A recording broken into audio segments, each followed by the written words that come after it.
buenas noches, ¿cómo les va? Empezamos una nueva emisión de Los Siete Locos. Bueno, ustedes saben que hace unos días se entregó el premio Clarín de novela. Ganó un escritor no demasiado conocido que es Carlos Bernatech, sin embargo tiene 10 libros publicados. La novela ganadora se llama El Canario, transcurre durante la dictadura, todavía no se publicó. Vamos a esperar que se publique y probablemente antes de fin de año lo tengamos acá a Bernatech. El jurado de este premio estuvo integrado por Silvia Iparraguirre, por la Argentina, Leonardo Padura, el autor de El hombre que amaba a los perros, se acuerda que estuvo acá en el programa el año pasado o el anteaño, el escritor cubano, y el escritor español Juan José Millás, que de paso vino a presentar su novela Desde la sombra, que tengo acá, y conversamos con él. Ya se fue de Buenos Aires, pero tenemos una nota grabada y con esa nota empezamos el programa de hoy. Ahí lo presentamos.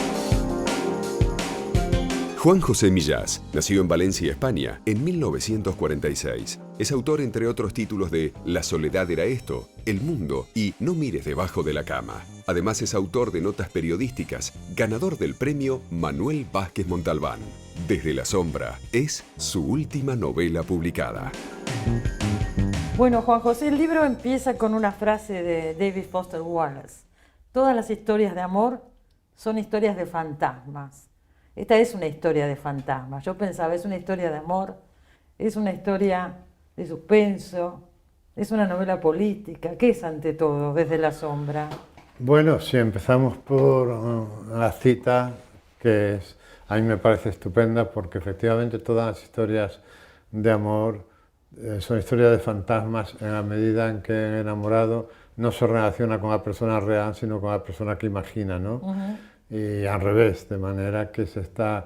Por eso el amor es un malentendido, ¿no? Es un malentendido. Por eso es tan difícil pasar de enamoramiento a amor, porque en el enamoramiento quieres a la persona por todo lo que imaginas de ella, y en el amor la tienes que querer por aquello de lo que carece, ¿no? La frase, por eso a mí me parece muy acertada. Bueno, y la novela pues tiene una historia de amor y una historia de fantasmas, puesto que hay un personaje que se convierte en fantasma, ¿no? Y es una novela, bueno, que de apariencia podría parecer de género fantástico, una novela de misterio, pero también tiene una lectura política, Poética, sí, absolutamente. Política y política, las dos. Y política, las dos, ¿no? Sí. Y lo que pasa es que yo pensé que esa dimensión, la política, estaba muy oculta, que no se iba a ver, y sin embargo es un aspecto por el que aparece en casi todas las entrevistas y que ha aparecido también en casi todas las críticas. De manera que hay una mezcla ahí que, por otra parte, en la historia de la literatura pues es bastante normal. Yo creo que en las novelas fantásticas resisten mejor el tiempo y hablan y metaforizan mejor lo que son las grandes pasiones y los grandes problemas del ser humano, que aquellas novelas que están muy pegadas a la realidad y que mueren cuando mueren a la realidad a la que se refieren.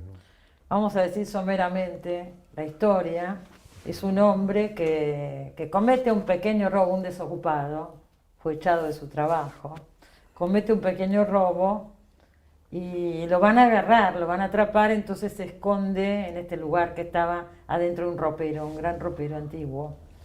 Y se queda dentro del ropero, pero de golpe vienen una gente de una mudadora y se lleva el ropero. Lo habían comprado y se lo lleva a una casa. Y él sigue ahí adentro y aterriza en una casa de una familia. Y bueno, uno diría, apenas puede, se va a escapar. Cuando la familia se va, al día siguiente se van a trabajar, él se queda en la casa. Y se convierte en un fantasma dentro de esa casa. Se podría decir, es una metáfora también del desocupado, que es un poco el fantasma que está circulando en una sociedad que no encuentra un rol definido, ¿no es cierto? Sí, está bien visto, es una metáfora de esas personas a las que el sistema expulsa como un detritus, ¿no? Como restos de una combustión hacia los márgenes de la vida real, ¿no? Y esas personas son las que en sistema expulsa, pues a veces encuentran soluciones individuales y a veces no. Esta persona encuentra una solución individual, encuentra su lugar en el mundo, paradójicamente convirtiéndose en un fantasma, pero las grandes ciudades están llenas de fantasmas, de gente que duerme en la calle, que no forman parte del sistema, y nos cruzamos con ellos y prácticamente no los vemos porque, pese a que son de carne y hueso, son fantasmas, literalmente, ¿no? Se han convertido en fantasmas. En el sentido metafórico. Bueno, usted además es un analista político y es que es periodista y escribe sobre política en el diario El País, ¿no es cierto? Sí, o sea, sí, desde ahí yo pensaba, es una novela política también. Sí, bueno, tiene esa dimensión. Yo creo que toda novela interesante es una metáfora de la realidad, o quiero, no, yo suelo decir que las novelas de tesis son malas, generalmente, pero todas las novelas buenas, lo quieran o no, tienen una tesis. Tienen una tesis. Incluso a pesar del autor, ¿no? Claro, seguro.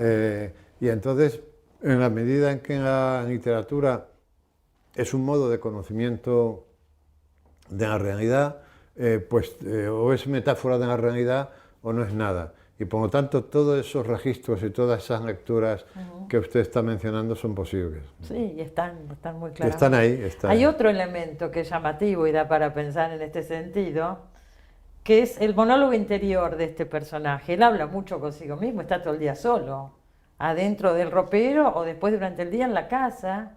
Toma el rol de fantasma porque se empieza a ocupar de limpiar la casa, de lavar los platos, de lavar la ropa, etc. La mujer, la dueña de casa, se empieza a dar cuenta de que hay un fantasma dando vueltas y ahí surge esta especie de historia de amor entre ellos. Pero mientras pasa todo esto, él habla constantemente consigo mismo. Y en vez de apelar al recurso del monólogo interior, este hombre habla con un hipotético e imaginario conductor de televisión que lo está entrevistando. Dos, en realidad. Hay dos programas diferentes que lo entrevistan. Digo, ¿qué significa esto? ¿Fue para evitar el monólogo interior que ya se ha utilizado tanto? Claro, ¿no? fue para evitar repetir esa fórmula tan utilizada en el siglo XX, yo creo que no siempre con fortuna, ¿no? Y entonces se me ocurrió esta idea, fue una intuición, decir, pues estaría bien que este hombre imagina que lo están entrevistando en un programa de televisión de gran audiencia, ¿no? La sorpresa fue comprobar ya una vez publicada la novela que había metido el dedo en la llaga, porque ha sido bastante la gente que me ha confesado que utiliza este método para hablar consigo mismo. Todos hablamos con nosotros mismos continuamente. Sin duda. No somos conscientes de ello. Si no somos conscientes de ello, de que hablamos con nosotros, menos conscientes somos del método que utilizamos todavía, ¿no? Pero mucha gente al leer la novela me ha dicho, pues sabes que yo utilizo este método también para hablar conmigo mismo. Imaginar un entrevistador. Imagino que me están entrevistando en la televisión o en la radio, y yo me quedé pensando porque dije, caramba, vaya acierto que he tenido, porque me ha funcionado el olfato, porque me ha funcionado la intuición, pero claro, pensé que es bastante normal que este modo de hablar con uno mismo se esté imponiendo, porque somos hijos, somos víctimas de la televisión, en donde, en fin, estamos viendo que todo el mundo aspira a esos 15 minutos de gloria, en donde va a contar uno sus miserias o sus grandezas. Y claro, la televisión es un aparato que funciona 24 horas al día y 365 días al año y está emitiendo continuamente modelos de comportamiento y está emitiendo una forma de cultura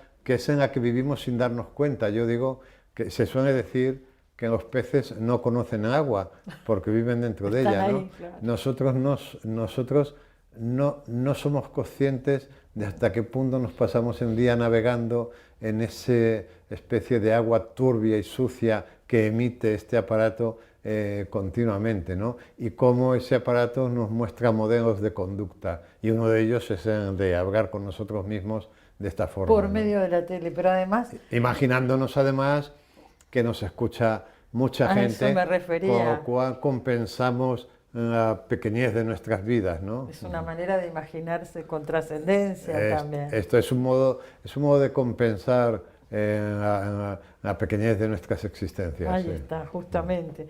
Obviamente que no vamos a contar el final de la novela porque tiene un final sorpresivo esta novela, pero él también toma un rol como de justiciero, ¿no es cierto? Era hasta ese momento un ser un fantasma, un ser tan opaco. Era un ser desconectado de la realidad, era un ser que no pertenecía a nada ni a nadie, y de repente cuando se convierte en un fantasma en el interior de esa familia, ya pertenece a esa familia, ya pertenece a alguien, y claro, empieza a interactuar de acuerdo con un criterio que él tiene de justicia, y hay cosas de esa familia o de algunos miembros de esa familia que no le gustan. No le gustan nada y actúa en consecuencia y cambia la situación, o sea, es activo ahí, sí. ¿no es cierto?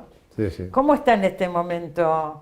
Usted que es analista político y escribe en el diario País, leí algunas de sus notas a raíz de la confirmación de Rajoy, etcétera. Me gustaría su opinión. Yo no, analista político no soy, ¿no? Escribe sobre política. Lo que pasa es que cuando uno escribe en un periódico, yo procuro escribir de asuntos más relacionados con la vida diaria, con la vida doméstica, con lo misterioso de lo cotidiano. Pero cuando la realidad se pone muy agresiva, pues uno tiene que escribir también sobre la realidad, pero no lo hago desde la posición de lo que se entiende por un politólogo o un analista político, sino desde la posición de un ciudadano. Tampoco de intelectual, porque los novelistas trabajamos con obsesiones más que con ideas. Los que trabajan con ideas son los intelectuales, los novelistas trabajamos con obsesiones, pero bueno, lo que sí hago es tomar partido, ¿no? Hay escritores que se consideran intelectuales, usted lo sabe. Sí, no es mi caso. Ficción. No es mi caso. No, hay escritores de ficción que además son excelentes intelectuales. No es mi caso, yo soy un modesto escritor de novelas. Modesto contador de historias, como decía un escritor amigo mío. Un modesto escritor de novelas, contador de historias. Lo que pasa es que, claro, tengo una opinión sobre lo que ocurre en mi país, y de vez en cuando, pues porque pienso que los lectores están esperando que lo digas, pues también escribo sobre la situación política, que no, insisto, no es lo que más me gusta, pero a veces no hay más remedio. Apareció, pienso yo, no sé si fue su intención al escribir Desde la sombra, pero yo enseguida le empecé a leer y le vi un contenido político de esta novela. Me dice que la mayoría de la crítica en España ha dicho lo mismo, o sea, sí, ha escrito una novela política. Yo pensé que esa dimensión no se iba a ver, pero he tenido la suerte de que sí se ha visto, porque me frustraba un poco. Pensé que esa dimensión iba a quedar oculta por la carga de misterio y de fantasía que y eso lo frustraba. ¿Usted quería que se viera? Sí, me frustraba un poco, tampoco, en fin, me desesperaba, porque te digo, bueno, está ahí, alguien lo verá, lo que pasa es que lo ha visto más gente de la que yo creía. Seguro, sin duda. ¿Y el panorama de la literatura en este momento en España? Yo soy absolutamente incapaz de hacer juicios globales sobre la literatura en España, en Argentina o en Pernambuco, porque no soy un profesor. Pero vive ahí, está ahí. No soy un profesor. Yo creo que, bueno, esto está pasando en todas partes, que digamos, el libro literario ha caído, en parte... En España también. Acá sí, en España también, sí, ha pasado, es un fenómeno global, ¿no? Sí. En parte, no sabemos si tiene que ver esto con la crisis o tiene que ver también con que los gustos de los lectores se van desviando ya definitivamente hacia una novela más popular, más cercana, en fin, a un bestseller, por entendernos, y también más cercana al tipo de cultura que emite en la televisión. De todos modos, a lo largo de la historia, la gente que ha leído ha sido poca. Esto no nos engañemos. Siempre fue así. Nunca han sido masas. Pero ha habido periodos que tuvo mucha más fuerza, ¿no es cierto?, la literatura. Yo no estoy seguro, porque los datos son contradictorios. A mí lo que me parece importante es que, en todo caso, haya la suficiente masa crítica de lectores como para transmitir los valores de lo que leen a la sociedad en la que viven. Yo suelo decir que a Shakespeare lo han leído muy poca gente, y sin embargo Shakespeare está muy presente en nuestra sociedad. ¿Por qué? Bueno, porque la masa crítica, que según los sociólogos es la cantidad de gente que hace falta para que suceda algo, la masa crítica que han leído a Shakespeare es suficiente como para transmitir los valores shakespearianos a la sociedad en la que vive, ¿no? De manera que yo no estaría muy preocupado por esto, a menos que la masa crítica se reduzca mucho. Los lectores de literatura siempre fueron pocos. ¿Cómo ve la literatura argentina? ¿La conoce? ¿Ha leído? ¿Qué autores le interesan? Bueno, en la literatura argentina tuvo un momento, como usted sabe, que tuvo muchísima importancia en España. Luego eso bajó, esto tuvo que ver con el boom, y ahora van llegando autores, digamos que con cuentagotas. A mí me interesa mucho lo que hace Piglia, y acabo de leer un libro que desde mi punto de vista es un auténtico monumento. Yo escribí un artículo sobre él en el que decía que daría la mano izquierda por haberlo escrito, que es un libro de Martín Caparrós sobre el hambre. El hambre. El hambre que... Estuvo acá en el programa hace poquito Martín Caparrós y hablábamos también de su última novela Echeverría, pero hablábamos del hambre. Sí. Es un gran libro, el hambre. Es un libro, sí. Yo creo que es un libro fundamental, sí, y que es una referencia inexcusable, porque además es un libro que nos descubre cosas tan sorprendentes como que hubo un tiempo en que el hambre estaba causada por la escasez, y ahora el hambre está causada por la abundancia, ¿no? Porque lo que hacen los mercados financieros con esa abundancia es traficar con ella, especular con ella. A mí me parece un libro importantísimo. Sí, aclaremos que no es una novela, es un estudio sobre el hambre, es el más completo que yo he leído. Lo que pasa es que, no, sin ser una novela, tampoco es un ensayo bueno, está escrito por un novelista. Estilo clásico, Claro. Está escrito por un novelista, entonces está muy bien entreverada las historias personales que cuenta con los datos que va dando. En fin, yo no diría que es una novela, desde luego, pero tampoco diría que es un ensayo en el sentido clásico de la palabra. Entre otras cosas, porque hicimos un ensayo, asustamos mucho a la gente. Y yo animo a la gente... Ya no se puede ni decir ensayo. No, esta es una de las características de nuestra época, que el ensayo también está reduciendo su existencia, ¿no? Y es muy difícil vender ensayo. Ya la novela, Sí. hasta ahí nomás, y ya el ensayo es un escándalo. El ensayo es un escándalo. Hay que estar sí. como justificando lo que uno hace. Sí, sí. Que sigan los libros, siguen las novelas, se sigue publicando, hay maravillosos libros, y bueno, el que los quiera leer están, ¿no? El que los quiera leer están. Muchas gracias por haber venido, gracias por Desde la Sombra, que por supuesto recomendamos desde acá. El último libro de Juan José Millás. Gracias, ha sido un placer. Igualmente. Ya volvemos, no se vayan.